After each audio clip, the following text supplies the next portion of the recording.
ঘূর্ণিঝড়ে স্টেডিয়াম ক্ষতিগ্রস্ত হলেও অনুশীলন অব্যাহত রেখেছে যুক্তরাষ্ট্র সফররত বাংলাদেশ দল। ২১ মে শুরু হওয়ার কথা ৩ ম্যাচের বিশ্বকাপ প্রস্তুতি সিরিজ। দলের সদস্যদের মধ্যে সম্পর্ক ও বোঝাপড়া ভালো বলে জানিয়েছেন পেসার মুস্তাফিজুর রহমান।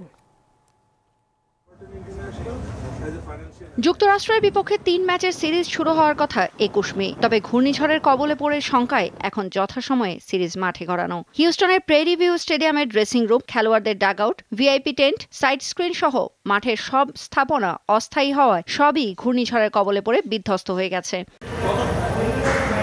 তবে বসে নেই বিশ্বকাপের প্রস্তুতি স্বার্থে যুক্তরাষ্ট্রে যাওয়া বাংলাদেশ দল। স্থানীয় সময় শনিবার নিজেদের মতো করে অনুশীলন সেরেছে টাইগাররা। দীর্ঘ সময় জিমে অনুশীলন করে পুরো দল। পেসার মুস্তাফিজ জানিয়েছেন, দেশের হয়ে বিশ্বের দরবারে আলো ছড়াতে প্রস্তুত তারা। দেশের হয়ে খেলাটা একটা গৌরবের বিষয়। আমি সবসময় এনজয় করি দেশের হয়ে খেলাটা। ভালো করার তো শেষ নাই, চেষ্টা করব যেন পিছে যেগুলো করছে তার থেকে যেন আরো ভালো করতে পারি।